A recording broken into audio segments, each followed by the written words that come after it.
Hello, everyone. Welcome to part 39 of my story. At this point, I have been arrested by some alleged FBI agents, and at this time, the wheels are spinning in my head. Normally, I'm never going anywhere by myself except to bring my kids to school, and so it had became a habit of me having somebody with me everywhere I went. And so I don't know now at this point, did I just make a big mistake? Did somebody trick me? Have I been kidnapped? So that's what I'm thinking now in my head.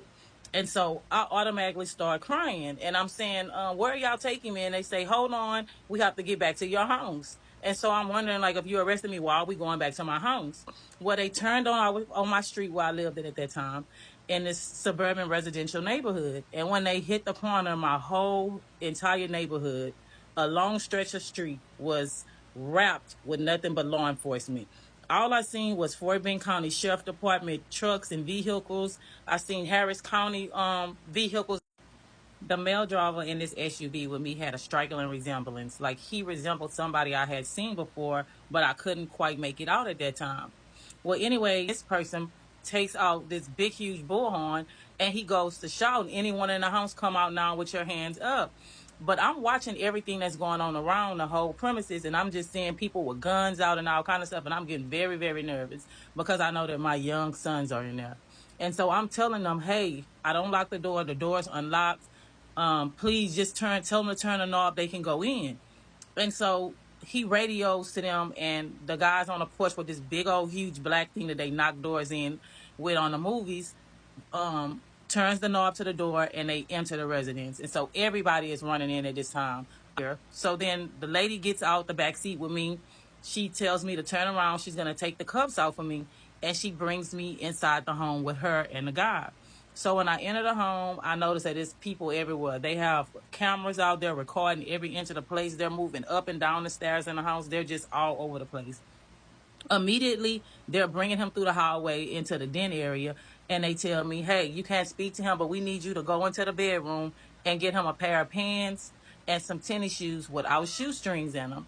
And so I said, okay. And so I proceeded to go to the master bedroom, and there's people everywhere. They're going through all our clothes. They're going through all our purses, our bags. They're taking pictures of our jewelry, clothing, everything inside this bedroom. And so I retrieve these items as one person watched me, and I bring it back and I give it to them. And they basically tell me to stand here, and I say, can I use my phone? I need to contact somebody. And so the lady said, yeah, you can use your phone. And so I get on the phone immediately. I call my mom on the phone, and I'm telling my mom, I need y'all to get over here right now. I'm being arrested by the feds. But, it's like I kept saying, hello, hello, hello, and I didn't hear her. Well, when I told this to my mom had them fainted. She done passed out, and she done dropped her phone. So then I go to calling my sister. I'm telling my sister they're on their way. They're coming away from Port Arthur. They're like, we're on our way. We'll be there as soon as possible. Where are they going to take you? They're asking me all these questions. And I'm like, I don't know. And so I hang up the phone with my sister, and they're going through the house. And then somebody say, hey, do you have somebody that's going to get your kids right now? Because if not, we have to call child services. And I'm like, why would you have to call child services? So the fact that my cousin is there, I'm telling them, hey, my cousin is here. He can stay here with my kids. And so they're like, okay, we need you to sign some papers saying that you're going to leave your kids with him. And so I'm like, okay, I go to signing these papers. Okay, so in a matter of 30 minutes, they tell me to turn around again, put my hands behind my back. I'm kissing my little sons and stuff. And my little sons is asking me, mama, where you going? Why are you leaving and stuff like that? And so they don't understand. And so I'm telling my cousin to take them and take them into the bedroom. And so there's still agents everywhere. They're going through this whole house, inside and out, upside and down. Like, I'm asking them, will I be able to go home today? Where are they taking me? Because I'm terrified that they're going to take me to Harris County Jail. And so they're basically saying, oh, no, you're not going to go to Harris County Jail. The place we're taking you to is way nicer than that. And so I was a little relieved. And so I'm saying, will I be able to post bond today? And they're basically saying, oh, yeah, you'll post bond today. You just got to make it to the judge by 2:30. And so I was like, okay. So I'm thinking, it's so early in the morning. It's around 9 o'clock by now. It's no way that I'm not going to make it to the judge. Well, it took a while for us to get to our location. Within an hour, I was downtown Houston. And so they drove under a secret tunnel up to some place down where was a large amount of security.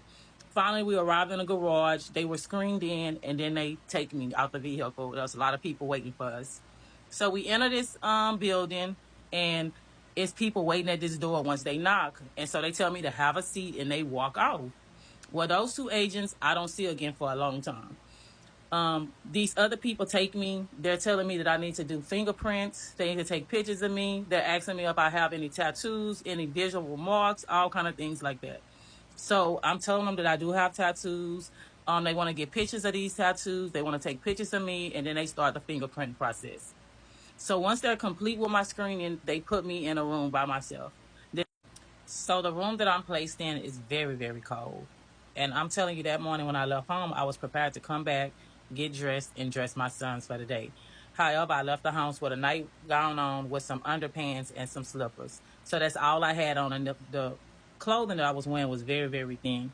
So I'm basically putting my arms inside my shirt, putting my head down, and I'm feeling so, so sick like I'm going to vomit. Well, they keep knocking on the door and asking me if I'm okay. So I'm seeing there's cameras all around in this room, and I'm telling them I don't feel good. I'm sick, and they say, "Do you need to vomit?" So they give me a trash can, and so I'm sitting there and I don't have to vomit, but I feel like I do, and it's like time is going by so slow, and I was looking at this little window that they had through the door, and I never seen anybody else come that I knew, and so I was wondering if maybe they had taken him somewhere else different from where they had taken me. Well, eventually I start hearing muffled sounds coming through from another room that's nearest to me, and it's very muffled, but you can hear, and it's the voice is Karen, so I know it's his voice. And so this conversation is going on for a very, very, very long time. And so eventually time has passed, and I don't know how much time. Someone comes in and they basically tell me, hey, we're going to go grab us something to eat. What do you want from Chick-fil-A? And so I'm telling them I'm sick. I don't want to eat anything. I don't feel good. And they're saying, well, you're sick because you haven't eaten today. So we're going to get you some Chick-fil-A. What do you like for Chick-fil-A? And I'm telling them that I'm basically not hungry. I don't want anything. They say, so when you go to Chick-fil-A, what do you get? And that's like one of my favorite places. I would go there almost every single day. And so I basically tell him I get the number two. And so he say, what kind of drink would you like? And I say, a Dr. Pepper. Well, they're gone for a minute. They come back and they bring me this food, ask me how I'm doing, being very, very nice to me, saying someone will be in here shortly to talk to you. Only thing I'm worried about is this 2:30 thing where I need to be before the judge, because I have to be before the judge because I have to be home for my kids. And so I don't know how much time has passed. All I know is that it's cold and I don't have a watch and there's no time on the wall. So I don't know what time it is. Eventually, 5 or 6 people bombard me in the room.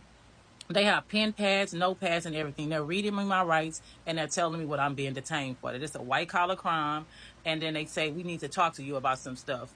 You have a right to have an attorney present right now, or you can talk to us now. Well, the one agent that I'm telling you that looked so familiar to me, and it's female, she's basically saying, just tell us the truth. Tell us the truth, because I know that you want to go home to your children. You need to go home to your children. You don't need to protect anybody. You just need to go home to your kids. And I'm basically saying, yes, I want to go home to my kids. And so they say, so let's start from the beginning. So we start from the beginning. They're asking me, how did I get involved in private services? And I'm basically telling them I got involved in private services somewhere around the end or middle of 2000.